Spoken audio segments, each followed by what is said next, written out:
بسم الله الرحمن الرحيم والشمس وضحاها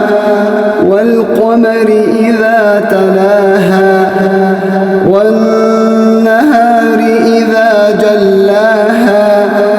والليل إذا يغشاها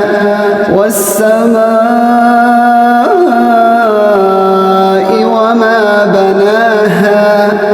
والأرض وما طحاها ونفس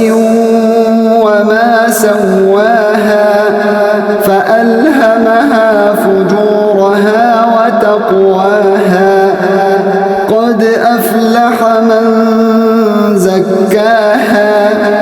وقد خاب من دساها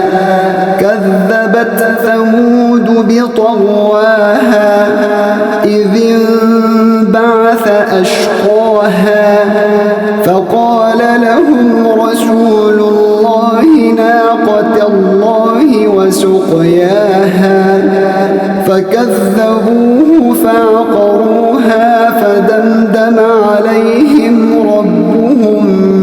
بذنبهم فسواها ولا يخاف